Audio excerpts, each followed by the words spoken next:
My talk's a little bit more prosaic than genocide is. For those of you who don't know me, I was the election agent at the last local elections, and in that capacity I've been looking at the proposals from the government on the electoral boundary reorganisation. Now, the proposal is that it's implemented in 2018 ready for the 2020 election. Why? Save money, as far as I can see. But there's also lots of inconsistencies between the constituencies that we have at the moment, and the idea is that they all become much more even. There are 650 at the moment, and the proposal is that they're reduced to 600. And the average size should be about 75,000-ish, give or take 5%. So that's the national picture, and I've been looking into this and presented a report to the meeting, the last Green Party meeting, and we raised some concerns. It was still in the consultation period, and we were able to provide some feedback. I was amazed at how dramatic some of the changes are. There are only 68 constituencies where there are no changes at all. And if we look at locally, I think we're all quite taken aback at how dramatic the changes are. So let's have a look at what the proposals are. We have 4 constituencies in our little corner of the world at the moment. So these are, well, where we are now, Southend East and Rochford, Southend West, and then Castle Point, and then to the north, Raleigh and Wickford. So that's the current situation. And we're going from those 4 to 3. So, and the proposals are, which is the one that's missing? Which is the one that's disappearing? Well, that's Raleigh and Wickford. So the western half, the Raleigh end, and obviously this would be better if I had a map, but the Raleigh end, so you're all going to have to focus maps in your mind. The Raleigh end is going off to Southwood and Ferrers, a new constituency being organised to the north.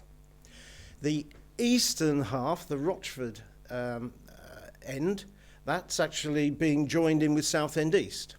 So you're going to have Southend East, Rochford, and it's extending to include Paglesham, Canewdon, and Ashington.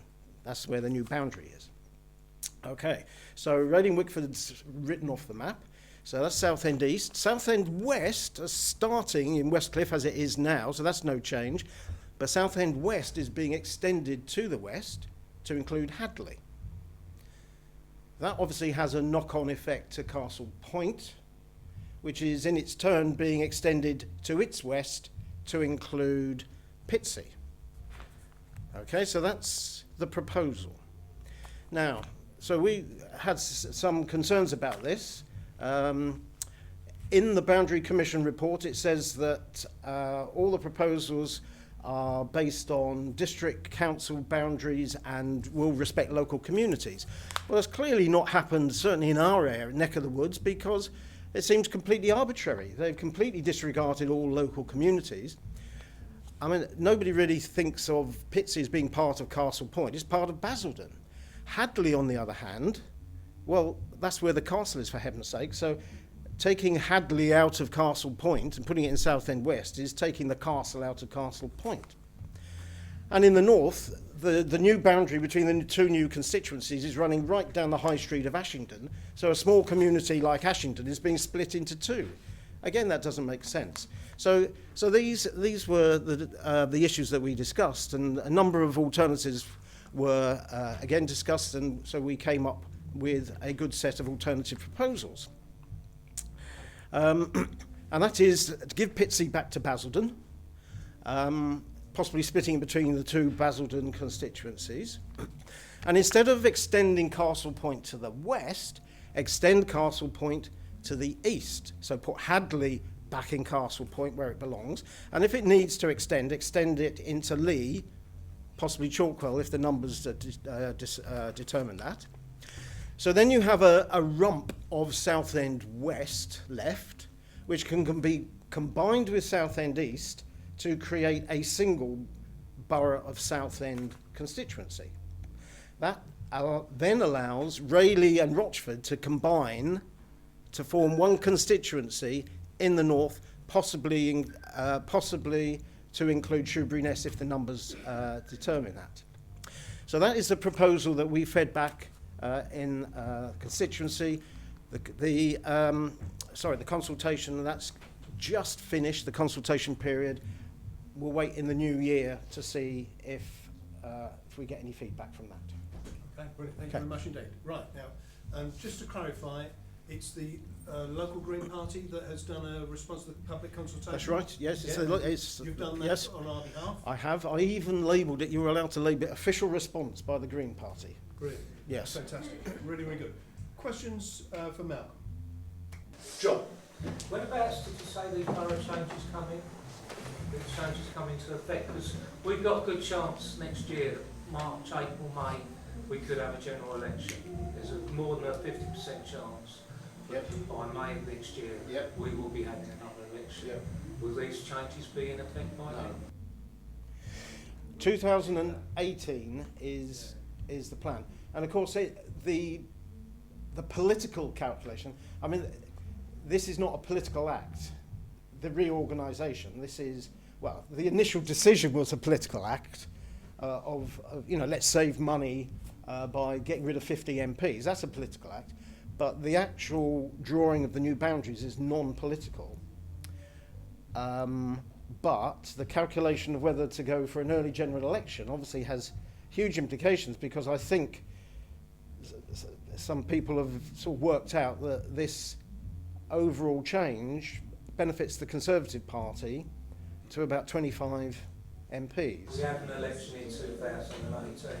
They stand a lot better chance of winning. Absolutely. So if you have an early general election, then you are losing that advantage. So if you wait until 2020 or whenever the actual date is after then, and new electoral boundaries, because I mean, once you get the new electoral boundaries, then you know, all the MPs are going to have to start reapplying for their own jobs, aren't they? But if you have an election in May, April next year, the Labour get in, there's a good chance they might change it. They might. Yeah, there's a good chance. Well, we'll have to wait and see. Who knows? They might go for proportional representation. Oh, my heavens. What do you think about proportional representation? How long have I got? 2.5 minutes on proportional representation. Well, let's say all those in favour of proportional representation raise their hands now. Well, okay, enough said, I think. I mean, I think we have a government that's elected on 35%, 36% of the vote and 23% of the electorate. You know, what can you say? I mean, it's similar in America. Well, Clinton got 2 million more votes, but Trump won the election. What a crazy world we live in. Yeah. So first past the post does not work. It's not democratic. It's not democratic. Yeah. Okay. Any other? Oh, there's a hand up. Sarah, is it you? Can't see. Sorry. Whose idea was it to put these new boundaries in? Because it seems like it's in favour of UKIP. Was it like? Well, it was a David Cameron thing, wasn't it? Yeah. No, I don't see that it necessarily favours UKIP particularly. No.